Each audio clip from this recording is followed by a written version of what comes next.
Bonjour à toutes et à tous, bienvenue avec cette édition qui commence par cette fameuse grande rentrée pour les petits et les grands également. Ce jeudi matin, 23 bus étaient stationnés sur un parking de Villeneuve-d'Ascq avec à bord 1300 bénéficiaires de la journée des oubliés du secours populaire. Hier, 5000 enfants d'Île-de-France étaient sur la plage de Cabourg en Normandie et ce jeudi, eh bien, ce sont 11 000 personnes de la France entière qui peuvent profiter de places à un tout petit prix pour aller voir Mickey à Disneyland Paris. Une sortie qui est proposée depuis le mois d'avril aux bénéficiaires de l'association. Le parc ne sera pas privatisé pour la journée, donc oubliez tout de suite de vous y rendre si c'était le projet. 110 000 personnes du Secours Pop sur 50 000 que peut accueillir le parc, il risque vite d'être complet. Tout de suite, l'interview d'un des organisateurs. On a déjà des gens qui attendent depuis longtemps, on a même des familles qui ont fait la surprise à leurs enfants parce que c'est leur anniversaire là bientôt, donc ça trépigne un peu. Et effectivement, ça va être une belle journée parce que Disney, ça en met plein les yeux à toutes les familles. C'est quand même quelque chose d'assez inabordable pour nos familles. Là, les tickets d'entrée qu'on a eu ont une valeur de 90 euros. Et nous, on a proposé le tarif à 20 euros, transport, repas et entrée au parc pour les familles, et en laissant le temps aux gens de pouvoir étaler le paiement, quoi.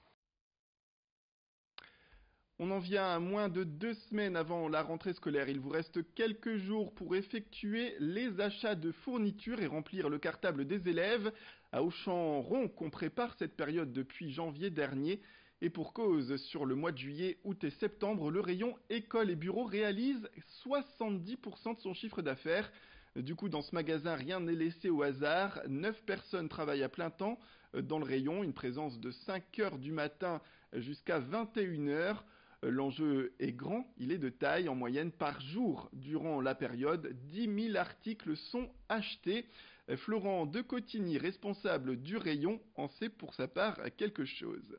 La rentrée des classes, c'est sur une période de 2 à 3 mois jusqu'à mi-septembre et ça représente l'équivalent de 70% du chiffre d'affaires sur l'année. Donc c'est un réel enjeu pour nous, pour toute l'année, pour réussir une année complète. Ça commence en fait dès début janvier au niveau des achats reliés avec notre centrale, et à partir donc dès début juin, on commence à faire une préparation en amont pour pouvoir avoir tous les produits, et la mise en place commence réellement au niveau du début juillet. On n'installe pas tout d'un coup, en fait, on fait les allées selon différents jours. Et après, surtout, on installe selon la demande du client. Donc tout ce qui est articles écoliers, la maro scolaire qui tombe d'abord, parce que c'est vraiment les produits phares où on peut anticiper les achats. Après, au niveau de tout ce qui est articles écoliers et papeterie, c'est un peu plus long parce qu'on respecte souvent la liste des enseignants ou des choses comme ça. Après 48 ans d'existence, le centre d'examen de Marquise pour le permis de conduire a annoncé sa fermeture. Une décision émise par la préfecture du Pas-de-Calais. Les 600 à 700 candidats annuels de la ville devront désormais passer leur examen à Boulogne. La raison évoquée, c'est un manque de sanitaires et de bâtiments adaptés à l'accueil des élèves et des inspecteurs. Alors pour les instructeurs, cette décision implique une nouvelle organisation. Mais d'autres s'opposent à cette décision également. Une pétition a vu le jour sur Internet. Elle a déjà récolté 680 signatures. La contestation est d'ailleurs mise en avant par Fabien Dutrio. C'est l'adjoint au maire de Marquise. On l'écoute. Je suis vu dans l'obligation de réagir à cette décision de fermeture qui a été donc confirmée par courrier du 6 août par le préfet. Les motifs invoqués, c'est que les règles du Code du travail ou encore celles du règlement sanitaire départemental ne sont pas appliquées du fait de l'absence de commodité pour les inspecteurs et les candidats. Il n'y a pas de bureau ou d'abri pour attendre en cas d'intempérie, plutôt peut-être en cas de mauvais temps, je pense. Alors là, si le problème n'est que l'histoire des toilettes et d'un bureau, d'un abri, nous avons des solutions alternatives à Marquise, puisqu'on a une maison citoyenne qui a été créée depuis peu, puisque nous sommes rentrés en politique de la ville, donc il y a un équipement qui a été créé. Il y a également la maison d'association, mais on a aussi d'autres possibilités, également au niveau intercommunal, puisqu'on a le hall de la communauté de communes, alors ça c'est pas moi qui en décide, c'est forcément le président de la communauté de communes qui peut éventuellement intervenir. On a Capland, il y a d'autres possibilités, et pourquoi pas sur des communes très très très proches à l'extérieur de la Marquise.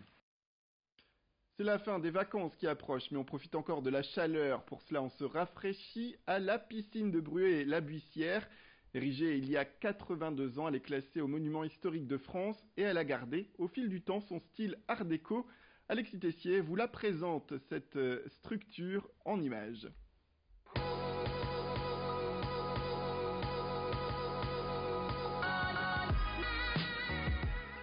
La piscine de Bruay-la-Buissière, dernière piscine art déco ouverte à la baignade, inaugurée en 1936, l'objectif était de proposer des loisirs aux mineurs pour leur bien-être et leur santé. Nous sommes dans l'époque du Front populaire, les salariés profitent de leur premier congé payé. La piscine porte d'ailleurs le nom du ministre de l'Intérieur de l'époque, Roger Salengro.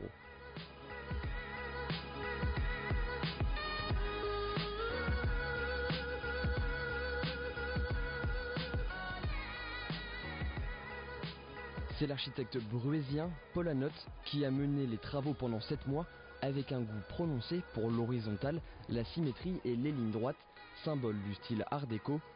Au final, une architecture qui rappelle la forme d'un paquebot. Au coin, un poste de secours qui peut rappeler la cheminée d'un navire.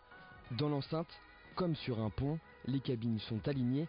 On en compte plus de 220 et toutes sont d'époque.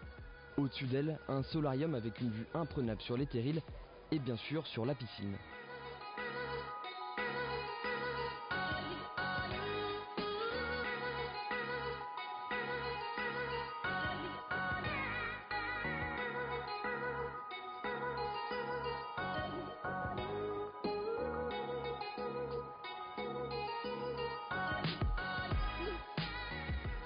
Trois bassins, le plus grand mesure 33 mètres. C'est ici que des générations de mineurs ont appris à nager. Et rapidement après son ouverture, la piscine connaît un véritable succès. Un succès qui perdure encore aujourd'hui. Mais depuis sa création, la piscine a connu quelques changements, plusieurs rénovations. Depuis 1963, l'eau est chauffée à près de 30 degrés. Mais beaucoup de choses n'ont pas bougé.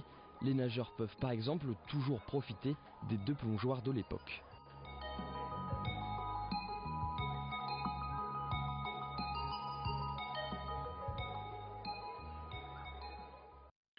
Voilà, c'est la fin de cette édition. Merci à toutes et à tous de nous avoir suivis. Restez avec nous, l'information continue.